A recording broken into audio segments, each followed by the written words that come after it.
23వ కీర్తన మొదటి వచనం నుంచి 6 వచనాలు అందరూ కలిసి చదువుకున్నాం.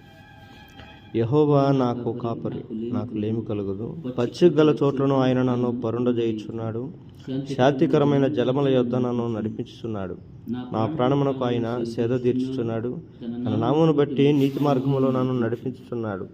గాఢంధకారపు లోయలలో సంచరించినను ఏ అపాయమునకు భయపడను. నీవు నాకు తోడయుందువు. నీ దుడ్డు కరియు నీ దండమును నన్ను ఆదరించును. నా శత్రువుల ఎదుట నీవు నాకు భోజనము సిద్ధపరచదు. నూనెతో నా తలంటి ఉన్నావు. నిండి పొర్లుచున్నది. నేను బ్రతుకు దినములన్నీ కృపాక్షేమములే నా వెంట వచ్చును. చిరకాలము యెహోవా మందిరములో నేను నివాసం చేస్తాను. దేవుని వాక్యం దీవించి ఆశీర్వదించునుగాక. దావీదు కీర్తన అందరికీ సుపరిచితమైనటువంటి కీర్తన. చాలాసార్లు ఈ కీర్తనను కొంతమంది ఆచారముగా దీన్ని ధ్యానిస్తూ ఉంటారు. అంటే ఏదో మంచి వాగ్దానాలతో కూడుకున్నాయని, దేవుడు నాకు కాపరని, భయం కలిగిన పరిస్థితులలో, ఆందోళన కలవరాలలో ఈ కీర్తనని ప్రతి క్రైస్తవులు కూడా ధ్యానిస్తూ ఉంటారు. దావీదు భయము సందర్భాలలో దీన్ని రచించలేదు, కానీ ఆ ఒంటరి పోరాటంలో తన జీవిత కాలంలో వేదనలో బాధల్లో వాటన్నిటిలో దేవుని దయ పొందుకున్న తర్వాత రచించినటువంటి కీర్తన. ఎందుకంటే అనుభవంతో రాస్తున్నాడు. మొట్టమొదటిగా ఆయన అంటున్న మాట, యెహోవా నా కాపరి. దేవునికి స్తోత్రం. దేవుని యొక్క కాపరి తత్వంలో మనం ఉండాలి. యేసు ప్రభు కూడా అంటాడు కదా, నేను గొర్రెలకు మంచి కాపరి. గొర్రెలకు మాత్రమే కాపరి అని బైబిల్లో రాయబడుతుంది. మరి ఇంకా మేకల పరిస్థితి ఏంటి? పశువుల పరిస్థితి ఏంటి? భూమి మీద చాలా రకాల కాపర్లు ఉంటారు. అయితే దేవుడు అంటాడు, గొర్రెలకు మాత్రమే నేను కాపరిని అంటాడు. ఆ మాట యేసు ప్రభువే కాదు, కీర్తనలో ఇదే 100వ కీర్తనలో కూడా చూస్తే అంటాడు. 100 కీర్తనలు 100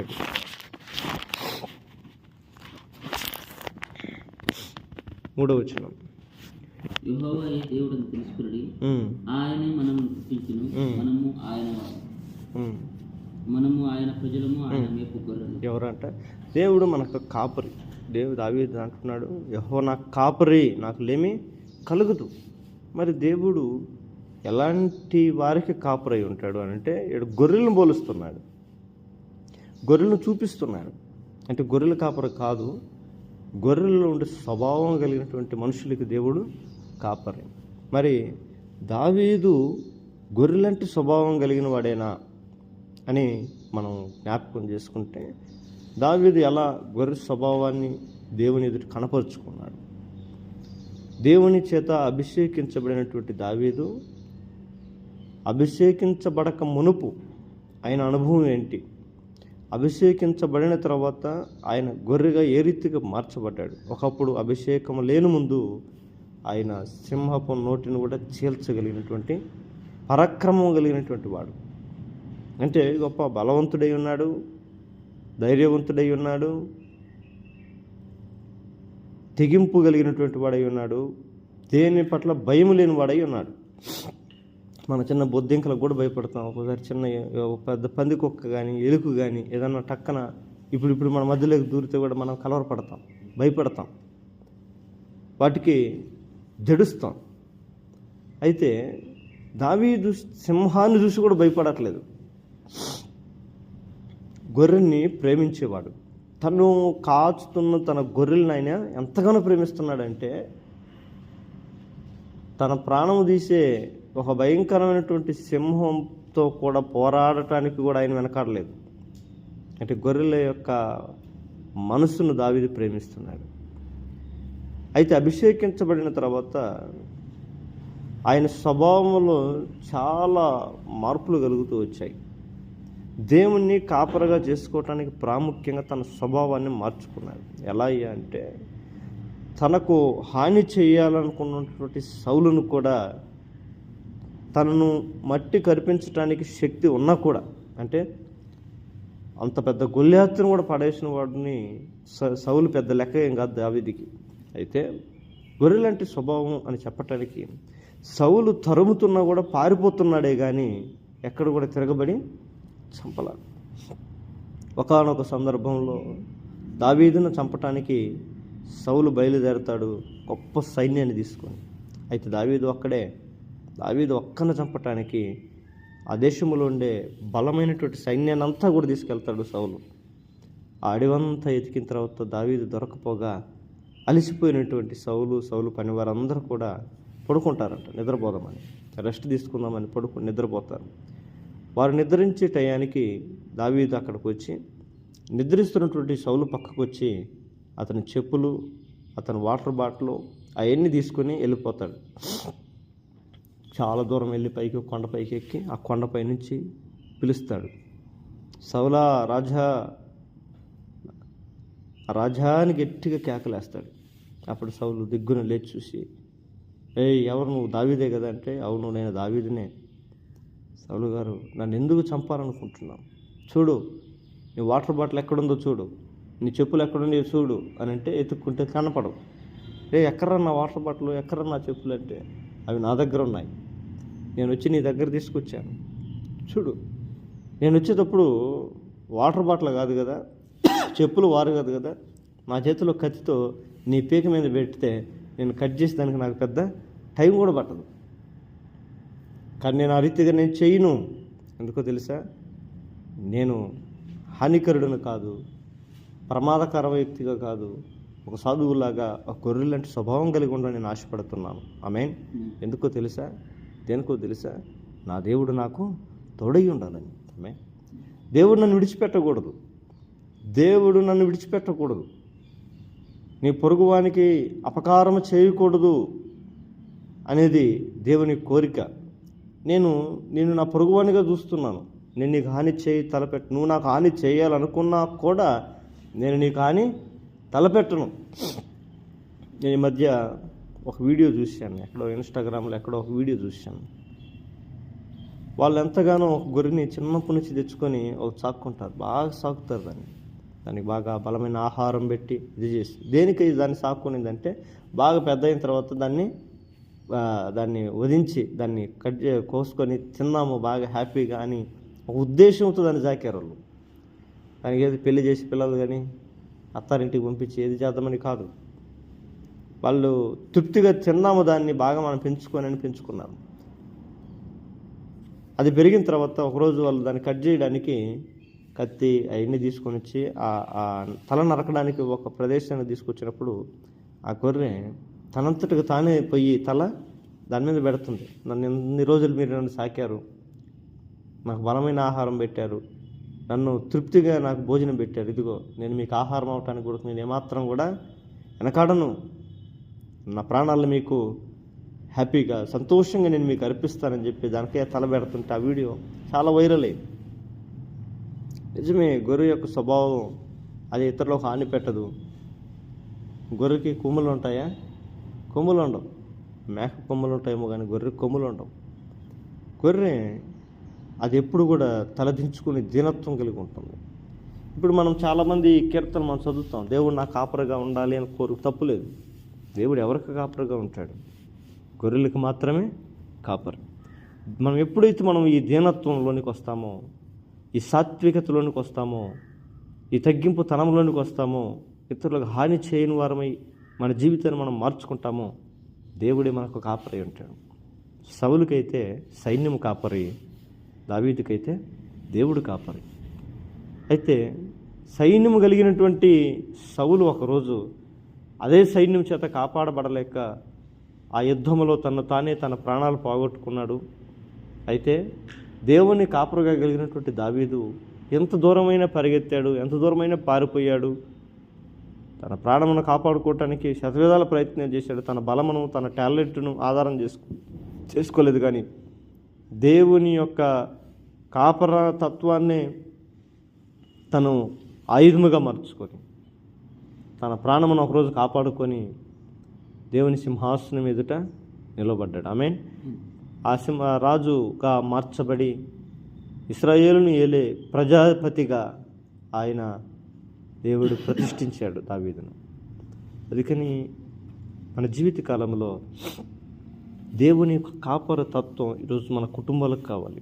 దేవుని యొక్క కాపరి తత్వం సంఘాలకు కావాలి. దేవుని యొక్క కాపుదల మన బ్రతుకులకు కావాలి, మన జీవితాలకు కావాలి. ఆ రీతిగా ఆయన కాపరై ఉండాలి అని అంటే మొట్టమొదటిగా సంఘంలో ఏం కావాలి? గొర్రెలాంటి స్వభావం, దీనత్వం, తలదించుకొని ఉంటుంది అది కదా. అది తలెత్తేది ఒకేసారట కాపరి కనపడినప్పుడు. అది ముందు నడుస్తూ ఉంటుంది, కాపరి వెళ్ళిపోతూ ఉంటాడు. కాపరి ఏమన్నా ఆ టర్నింగ్ ఇలా అట్టే వెళ్ళిపోయాడంటే అప్పుడు అయ్యో అయిపోయి అప్పుడు మాత్రమే తలెత్తుంది. అది కేవలం తలదించుకొని కాపరి యొక్క కాళ్ళు మాత్రమే చూసుకుంటూ వెళ్ళిపోతుంటుంది. అది కాపరి యొక్క స్వరాన్ని వింటుంది. ఏమింటుందంట? నా గొర్రెలు నా స్వరం వింటాయి. అంటే దేవుని మాటని వినేవారముగా మనం ఉండాలి. దేవుడు మనకు కాపరి అయి ఉండాలి అని అంటే దేవుని మాట మనము ఖచ్చితంగా వినాలి. ఆయన ఏం చెప్తున్నాడు, ఆయన ఏ రీతిగా నడిపిస్తున్నాడు, ఆయన ఏ రీతిగా నన్ను పిలుస్తున్నాడు, ఆయన ఏ రీతిగా నా జీవితం నుంచి కోరుకుంటున్నాడు, ఆయన నడిపించే మార్గంలోనే మనం నడిచేవారముగా మనం ఉండాలి. దేవుడు మనకు కాపురి అయి ఉన్న తర్వాత మనలో లేమి కలగదు అని అంటే, లేమి అంటే ఏంటంటే మనకు సకల సంపదలు, సకల ఆశీర్వాదాలు వస్తాయని కాదు, కానీ అవి కూడా దేవుడు ఇవ్వగలడు. ఆమేన్. ఆయన ఇవ్వాలనుకుంటే అంటాడు కదా, ఇదిగో రహస్యంలో దాగి ఉన్న ధనములు నేను మీకు ఇస్తాను. రహస్యంలో ఉండేది ఏంటి అంటే, రహస్యం అంటే ఏంటి అర్థము? కనపడంది. ఇప్పుడు డబ్బు కనపడదా? కనపడద్దు కదా. మన కంటికి డబ్బు విసిరేస్తే కనపడద్దు కదా, నోటు కనపడదు. బంగారం విసిరేస్తే కనపడదు. అయితే కనపడని ధనం ఏంటి? రహస్యంలో దాగి ఉన్న ధనాన్ని నేను మీకు ఇస్తాను అంటాడు. అదేంటి? ఇదే బెంగళూరు ప్రాంతంలో, ఇదే హెచ్ఎంటీ దగ్గర ఒక కుటుంబం ఆంధ్ర ప్రాంతం నుంచి బెంగళూరుకి బ్రతుకు తెరువు కోసం వచ్చారు. వాళ్ళు భార్య భర్తలు ఇద్దరు. కడు భేద స్థితి, భయంకరమైనటువంటి దీనస్థితి. తినటానికి కూడా ఆహారం లేదు, కట్టుకోవడానికి వస్త్రాలు లేవు. ఏదో బ్రతుకు తెరువుకి బెంగళూరు పట్టణంకి వెళ్ళి ఏదో పని చేసుకొని బ్రతుకు ఉందాము అని ఆశతో ఆంధ్ర ఒక చిన్న గ్రామంలో నుంచి బెంగళూరులోకి వచ్చారు. బెంగళూరుకి వచ్చిన తర్వాత ఆయన అక్కడ తిరిగి పనులు చేసుకునేవాడు. వాళ్ళు అన్యులు. వాళ్ళు భయంకరమైనటువంటి దరిద్రతను అనుభవిస్తున్నటువంటి స్థితి. ఆమెకు బహుశా ఒకే ఒక్క కోక ఉండేదంట, ఆయనకు ఒకే ఒక డ్రెస్ ఉండేదంట. ఆయన ఉదయం అంతా డ్రెస్ వేసుకుని బయట తిరిగి వచ్చి నైట్ వచ్చి దాన్ని ఉతుక్కొని ఆరేసుకుని టవాలు కట్టుకొని పడుకునేవాడంట. ఆమె కూడా అంతే. ఆమె కూడా పగల ఆ కోక కట్టుకొని నైట్ అయితే దాన్ని నిప్పుకొని దాన్ని ఉతుక్కొని ఎంతో దుర్వ్యవస్థను అనుభవిస్తున్నారంట. ఆ పరిస్థితి అంతా ఆ పక్కింటాలు ఒక ఆమె గమనించిందంట. అమ్మ ఏంది ఎప్పుడు చూసిన వీళ్ళు అదే డ్రెస్ మీద ఉంటారు, అదే డ్రెస్ మీద ఉంటారు, ఏంది పరిస్థితి వీళ్ళు అని ఆమె కొన్ని రోజులు గమనిస్తూ వచ్చిందంట. తర్వాత వాళ్ళు బహు కష్టంలో ఉన్నారని తెలుసుకునిందంట ఆ పక్కింటి ఆమె. తెలుసుకొని ఒకరోజు ఆమె దగ్గరికి వెళ్ళి కూర్చొని ఆమెతో మాట్లాడడం ఆరంభించింది. ఆమె ఒక క్రైస్తవురాలు. ఆమె దేవుని గురించి వాళ్ళకి చెప్పిందంట. అమ్మా మీరు ఎక్కడి నుంచి వచ్చారు, ఏ ప్రాంతం నుంచి వచ్చారంటే ఇలా ఈ ప్రాంతం నుంచి వచ్చామమ్మా, ఏదో బ్రతకడానికి కష్టపడడానికి మేము వచ్చాము అని చెప్పినప్పుడు, సరేనమ్మా నేను మిమ్మల్ని గత కొన్ని దినములుగా నేను గమనిస్తూ ఉన్నాను, మీ పరిస్థితి నాకు అర్థమైంది, భయపడగాకండి, దేవుడు మిమ్మల్ని ఆశీర్వదిస్తాడు. ఇదిగో మీరు నాతో పాటుగా చర్చికి రండి, మందిరానికి రండి, మా దేవుడు మీ జీవితాన్ని కడతాడు, మీ బ్రతుకును కడతాడు, మిమ్మల్ని గొప్పవారికి ఆశీర్వదిస్తాడు అని చెప్పిందంట. ఆ మనదంట నిజంగా దేవుడు మమ్మల్ని ఆశీర్వదిస్తాడా, మా దరిద్రతనంతా పోగొడతాడా అంటే ఆమె చెప్పిందంట. మనం దరిద్రులమై ఉండగా మనం ధనవంతులు చేయుటకు యేసుప్రభు ఈ లోకానికి దరిద్రుడిగా వచ్చాడు. యేసుప్రభుని నమ్ముకుంటే నీ జీవితంలో సంతోషంగా ఉంటావు, సమాధానంగా ఉంటావు. ఇప్పుడు నాతో ఏదైతే నువ్వు బాధతో మాట్లాడుతున్నావో ఆ బాధలో నీ జీవితంలో లేకుండా నీకు సంతోషాన్ని ఇస్తాడమ్మా అని చెప్పినప్పుడు ఆమె సరే ఖచ్చితంగా నేను ఆదివారం మీతో పాటు నేను చర్చికి వస్తానని చెప్పి ఆమె ఆ పక్కింటి ఆవిడతో కలిసి ఆదివారం చర్చికి వెళ్ళిందంట. చర్చికి వెళ్ళిన తర్వాత చర్చిలో దేవుడు సేవకుడు వాక్యం చెబుతూ ఒక మాట అన్నాడంట. నన్ను అడుగుడి భూదిగంతములు మీకు నేను స్వాస్థ్యంగా ఇస్తానని ఒక వాక్యం చెప్పి చివరిలో అందరినీ ప్రార్థనలకు నడిపించేటప్పుడు ఒక మాట అన్నాడంట. ఏంటో తెలుసు, రహస్యంలో దాగి ఉన్న ప్రతి ధనమును నేను మీకు ఇస్తాను అనే మాట ఆ మైండ్లోకి వెళ్ళి కూర్చునిందంట. ఆమెకు చదువు రాదు, ఆమెకి ఏం చదువు రాదు. ఆ మాట ఆమెలోకి వెళ్ళిపోయిందంట. ఆ మైండ్లోకి పోయి కూర్చునేసిందంట. దేవుణ్ణి అడుగు, ఆయన నీకు ఇస్తాడు. నువ్వు అడుగు, నువ్వు ప్రార్థన చేయి. రహస్యంగా ఉన్న స్థలంలోనికి వెళ్ళి నువ్వు ప్రార్థన చేయి. నీ ఇంట్లోనికి వెళ్ళినప్పుడు నువ్వు తలుపేసుకుని నువ్వు ప్రార్థన చేయి. రహస్యమైన చూస్తున్న తండ్రి నీకు నిశ్చయముగా ప్రతిఫలం ఇచ్చును అని ఆ సేవకుడు చెప్పిన మాటలు ఆమెలో బలంగా పాతుకుపోయాయంట. ఆమె వెంటనే ఇంకా ఆ రోజు నుంచి ఇంటికెళ్ళి ఆ పాస్టర్ చెప్పినట్టుగా ఏదో కాస్త కొద్దిగా అన్నం వండి పెట్టి ఒక పచ్చడి దంచి ఆడబెట్టి, అయ్యా ఇదిగో నేను అన్నం వండాను, ఇది చేశాను, నువ్వు తినుకో అని చెప్పి ఆమె పాటికి ఆమె రూమ్లోకి వెళ్ళి వాకిలు వేసుకొని ప్రార్థన చేసి ఒకటే ప్రార్థన చేసిందంట. అయ్యా నువ్వు నన్ను అడగమన్నావు, నేను అడుగుతున్నా. రహస్యంలో దాగి ఉన్న ధనాన్ని నాకు ఇస్తానన్నావు కదా, నాకు కావాలి అని అదే ప్రార్థన పట్టుకొని చేసేదంట. ఇంక వేరే తెలియదంట ఆమెకి, ఇంక అదే చేసేదంట. ఆ ప్రార్థన ఈరోజు వాళ్ళు ప్రత్యక్షంగా నేను కూడా చూశాను. మనం చూస్తే ఆ రామయ్య హాస్పిటల్ ఎదురుగుండే ఆ కాంప్లెక్స్లో మొత్తం కూడా ఖాళీ.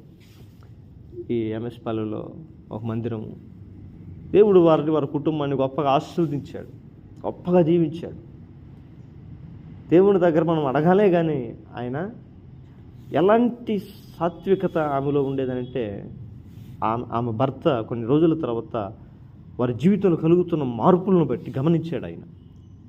ఆయన అన్యుడైనప్పటికీ కూడా తన జీవితం ఆమె గదిలోకి వెళ్ళి ప్రార్థన చేస్తుంది, కార్యాలు మాత్రం వారి ఇరువురి జీవితాల్లో జరుగుతున్నాయి. ఆమె ప్రార్థనకి వారి బ్రతుకుల్లో కుటుంబంలో జరుగుతున్న కార్యాలకి ఆయన కొన్ని గమనించడం సాగాడు. గమనించి నిజమే ఏదో సంథింగ్ ఇస్ రాంగ్ జరుగుతూ ఉంది, ఏదో మార్పు కలుగుతూ ఉంది, ఏదో నేనే తలపెట్టే ప్రతి పని ఏదో సక్సెస్ అవుతూ ఉంది, ఏదో జరుగుతూ ఉంది అని గమనించి ఆయన కూడా రోజులకు మారుమనసు పొందుకుని ఆమెతో పాటు ప్రార్థనలు ఎక్కించడం ఆరంభించాడు. వారు ఇరువురు కలిసి ప్రార్థన చేస్తే ఈ రోజుల్లో సంపన్నవంతులు, ఒక దరిద్రులు అని పేరు కలిగిన వాళ్ళు, దరిద్రులుగా దేవుని సన్నిధిలో ప్రార్థించిన వాళ్ళు ఈరోజు ధనవంతులుగా లోకంలో చాలామంది అవుతున్నారు. అంత మాత్రమే కాదు, దేవుడు ఎంతటి వారినైనా కూడా ఆశీర్వదించగలిగిన శక్తి కలిగిన వాడు. లేమి కలగదు అంటే ఈ రోజుల్లో వాళ్ళ కుటుంబానికి ఏం లేదు. ఆయన అంటాడు వాళ్ళ భార్యని, నా భార్య అని అండగాని ఇప్పుడు ఆయన ఎప్పుడైనా కానీ మేము ఆయన దగ్గర నేను కలిసినప్పుడు ఆయన అంటాడు, అయ్యా నా తల్లి అంటాడు. ఏమంటాడు ఆయన భార్యని? నా అమ్మ అంటాడు. మా అమ్మ. ఈరోజు నేను ఈ పరిస్థితికి నేను రావటానికి, దేవుడు ఇంత గొప్పగా నా దీవించటానికి ఆమె ఆధారం, ఆమె నాకు నా తల్లి అయ్యా అంటాడు. మా అమ్మ అంటాడు. నాకు ఆశ్చర్యమైపోయింది. అంటే ఈ రోజుల్లో లేని తనం ఏంటి, రహస్యంలో ఉన్నదంటే ఏంటి క్రైస్తవులకనంటే, భౌతికంగా డబ్బు అయితే అదొక వేరే విషయము. ఆత్మీయతలో కంటికి కనబడిన ధనం గొప్పది, విలువైంది ఏదేనంటే సంతోషము, సమాధానము, నెమ్మది, ఆరోగ్యము, ఆనందము, ఇవన్నీ కూడా గొప్ప ధననిధులు. ఎవడు అంటాడు, నేను నీ కాపరి ఉంటే నీకు ఏలేమీ ఉండదు అంటే, మనం భయంకరమైనటువంటి వేదనకరమైన పరిస్థితుల్లో కూడా దేవుడిచ్చిన గొప్ప ధనం అనే సంతోషము, సమాధానం, నెమ్మది అనేది కానీ దేవుడు మనకిచ్చుంటే ఇవి మనల్ని ఏం చేయలేవు కదా, కదిలించలేవు, ఏది భయపెట్టలేవు. దావీదు వరకు అనలేదు అన్నమాట, ఇదిగో నా కుడి పక్కన 1000 మంది పడి, ఎడం పక్కన 10,000 మంది గుళ్ళినా కూడా ఏ అపాయమునకు నేను భయపడను. ఆమేన్. ఎందుకు తెలుసా? ధైర్యం అనే సంపద ఆయనకి దేవుడు ఇచ్చున్నాడు. రహస్యములు అది కనపడదు. ధైర్యం కనపడద్దా, సంతోషం కనపడద్దా? కొంతమంది నవ్వుతూనే ఉంటారు, పైకి లోపల ఎంతో దుఃఖం ఉంటుంది. పైకి నవ్వుతూనే ఉంటారు, ఎంతో వేదన ఉంటుంది. కొంతమంది కొన్ని రకాలుగా మాట్లాడుతుంటారు, వారి హృదయంలో గొప్ప భారం ఉంటుంది. పైకి నవ్వినంత ఈజీ కాదు లోపల ఉండే భారాన్ని చూపించడం కదా. పైకి నవ్వుతూనే ఉంటారు. 10 మందిలోకి వెళ్ళినప్పుడు వాళ్ళ కష్టాలను చెప్పుకోలేరు. మా కష్టాలు, మా బాధలు చెప్పుకుంటే ఎక్కడ చిన్నబోతామేమో, ఎక్కడ అంటే హుందాగా బతకాలని అనుకుంటారు, కానీ సాధ్యం కాదు. ఎందుకు తెలుసు? దేవుడు ఇచ్చే సంతోషము అది గొప్ప ధననిధి. మనం కోరుకోవాల్సింది ఇలాంటివే. అందుకని ఈ కింద వచ్చిన అంటాడు, ఆయన కాపరి వెళ్తే ఎక్కడికి నడిపిస్తాడంట? పచ్చిగల చోట్లలోనికి ఆయన నన్ను నడిపించి శాంతికరమైన జలముల యొద్ద, పచ్చిగల చోట్ల ఆయన పరుండు పెడతాడు. అంటే పడుకోబెట్టడం. పచ్చిక అంటే పచ్చని గడ్డి. ఈ గొర్రెకి పచ్చని గడ్డి కానీ దొరికితే దానికి ఆహారం సమృద్ధిగా ఉన్నట్లు లెక్క. అది అక్కడే దీన్ని మా ఊర్లో మా ఇంట్లో దగ్గర ఇంచుమించు ఒక 23-25 ఆవులు ఉండేది మేము మా చిన్నప్పుడు. అవి వర్షాకాలం వచ్చిందంటే అవి సక్రంగా ఇంటికి రావు న్యాయంగా. ఎండాకాలం అయితే పరిగెత్తుకుని వచ్చేసి మధ్యాహ్నంకి వస్తాయి. అయితే వర్షాకాలం పుష్కలంగా వర్షం పడి ఉంటుంది, నీళ్లు పుష్కలంగా ఉంటాయి, అడవంతా ఏమైపోయి ఉంటుంది, పచ్చగా మార్చబడి గడ్డి ఉంటుంది. ఈ ఎలుపు ఏమిటో ఒకసారి 4-5 రోజులు రావు, ఒకసారి వారం కూడా ఇంటికి రావు. దేనికి? అవి పచ్చిక ఉంది, వాటికి అవి ప్రశాంతంగా తిని అక్కడే వండుకొని ఉన్నాయి. పచ్చిక అనే ఆహారానికి గుర్తు. మనం పడుకునే స్థానం అంటే మనం విశ్రమించేది దేనిలో మనం సంతోషించాలి, ఎందులో మనం విశ్రమించాలి అని అంటే దేవుని యొక్క వాక్యంలో, దేవుని మాటల్లో. అంటే దేవునిలో, వాక్యమే దేవుడైన ఉంటుంది కదా బైబిల్లో. అంటే దేవునితో పాటుగా మనం పడుకునే స్థానం. పడుకోవడం అంటే ఏంటి అంటే ఇప్పుడు మనం మంచం ఎట్లా ఉంటుంది, సహవాసానికి గుర్తు. ఆయనతో పాటు ఉండటం, కాపురం చేయటం. అందుకని ప్రకటన అంటే ఆయన కాపురం చేసే స్థలం తన సొంత ప్రజల మధ్యనే. ఆయనతో జీవించే జీవితం సహజీవనం అంటాం కదా. అయితే దేవునితో పాటు దేవుడు మనం కాపురయ్యి ఉంటే మొట్టమొదటిగా మనల్ని ఎక్కడికి నడిపిస్తారంట? పచ్చిగా, అంటే దేవుని యొక్క వాక్య అనుభవంలోనికి, అనగా ఆయన సహవాసంలోనికి, ఆయనతో జీవించే అనుభవంలోనికి దేవుడు మనల్ని నడిపిస్తాడు. ఆ వాక్యము మనకేం కలిగిస్తుందంట? తృప్తినిస్తుంది. ఆ వాక్యం మనకి నెమ్మదినిస్తుంది. ఆ వాక్యం మనకు సంతోషాన్ని ఇస్తుంది. ఆ వాక్యం మనకు వెలుగయ్యి ఉండి మనల్ని నడిపిస్తుంది. ఈ రోజుల్లో చాలామంది క్రైస్తవులు అని చెప్పుకుంటారు, కానీ దేవుని వాక్యం అనుభవంలో జీవించలేని పరిస్థితి మనం చూస్తున్నాం. వింతపోకడ యెహోవా కాపరి అంటారు, వాక్య అనుభవంలోనూ లేకుండా వేరే అనుభవాలు ఉన్నవారు ప్రయాణం చేస్తుంటారు. ఎక్కడెక్కడో వండుకొని ఉంటారు, అంటే ఎక్కడెక్కడో ఉంటారు, ఎక్కడెక్కడో జీవిస్తూ ఉంటారు లోకంలో. కాదు, దేవుడు మనకు కాపరై ఉంటే పచ్చిగల చోట్ల నడిపించి శాంతికరమైన జలముల యొద్దకైనా నడిపిస్తూ ఉంటాడు. ఆయన నడిపింపు, ఆయన సహవాసము, ఆయన యొక్క ఆదరణ, మన ప్రాణానికి ఏంటంటే ఆయన ఆదరణ ఇచ్చేవాడు, సేద తీర్చున్నాడు. అంటే కష్టకాలంలో కొంతమంది వచ్చి మన ఇంటికి వచ్చి మనల్ని ఏం చేస్తారు? ఏం కాదులేమ్మా, ధైర్యంగా ఉండండి అమ్మా, భయపడగాకండి, ఎవడున్నాళ్ళే అని మన ఇంట్లో ఏదన్నా విషాదం జరిగినప్పుడు, ఏదన్నా ఇంటికి పెద్దవారిని కోల్పోయినప్పుడు, లేదంటే ఏదన్నా ప్రాణ సంబంధమైనటువంటిది, ప్రాణ స్నేహితులు కానీ, బంధువులు కానీ, భార్యను కానీ, బిడ్డలను కానీ ఏదన్నా ఆకస్మికంగా కోల్పోయినప్పుడు చుట్టుపక్కల వాళ్ళందరూ వచ్చి మనల్ని ఏం చేస్తారు? పోతే పోయి లేరు, ఇంకో పెళ్లి చేసుకుందులే అంటారా? ఏం కాదు, దేవుడు ఎంతవరకు ఎంతవరకు అయిపోయింది, ధైర్యంగా ఉండమ్మా, బలంగా ఉండండి అని బలపరుస్తాం. దాన్ని సేద తీర్చడం.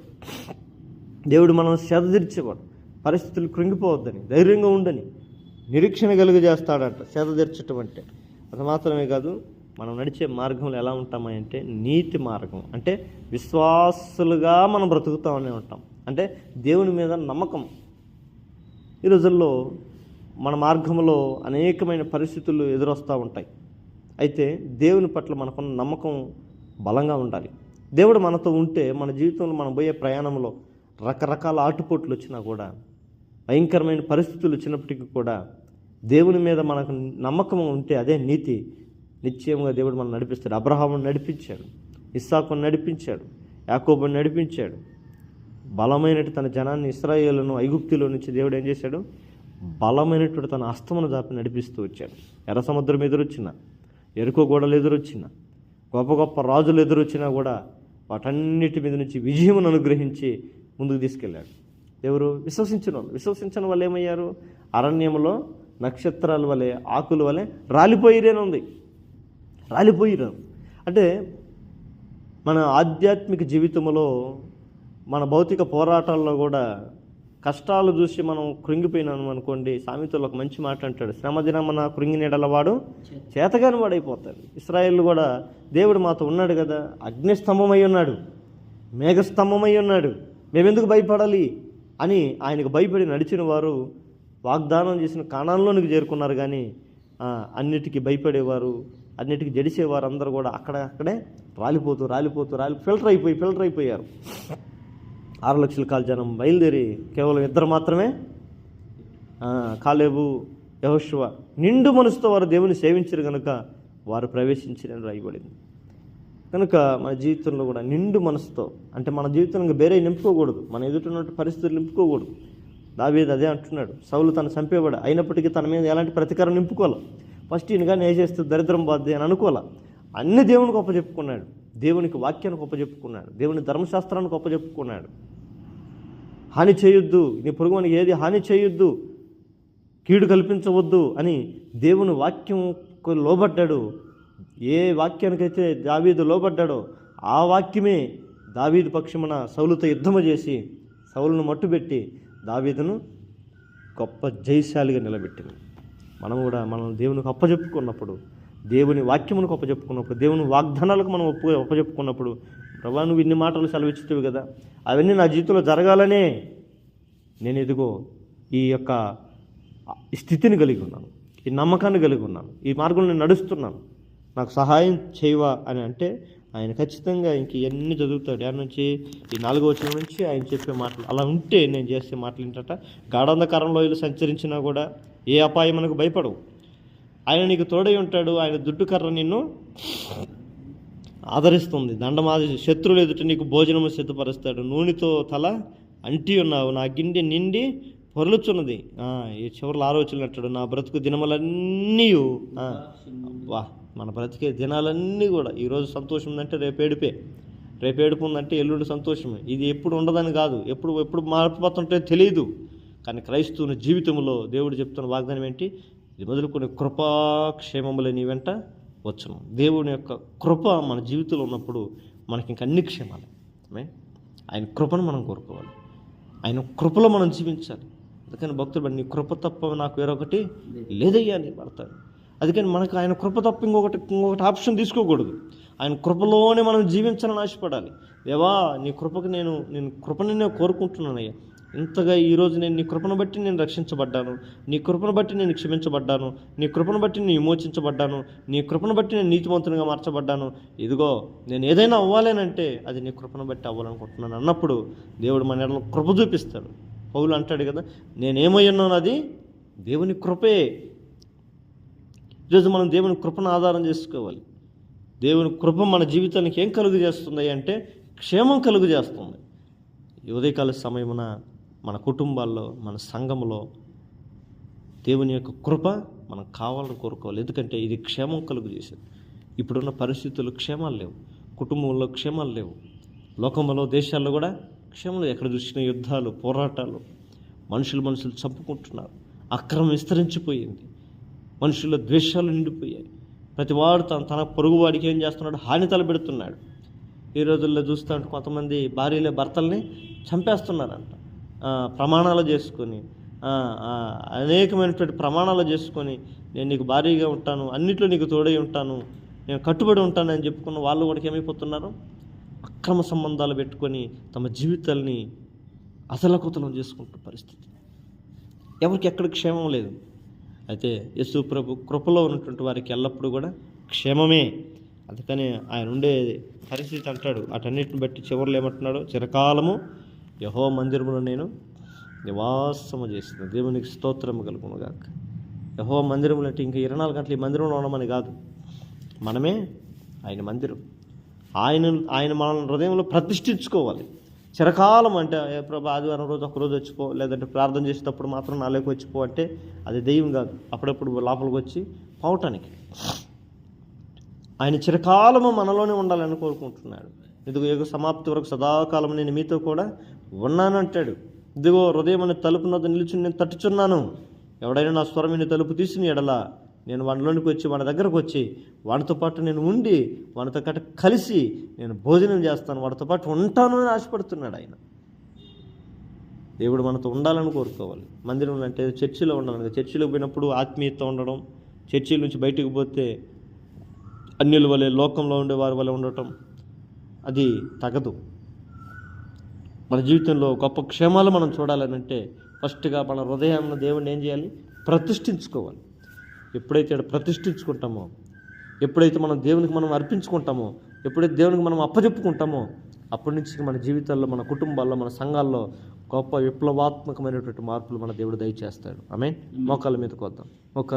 యెహోవా నా కాపరి అంటే నా కాపరి అని దావీదు అంటున్నాడు.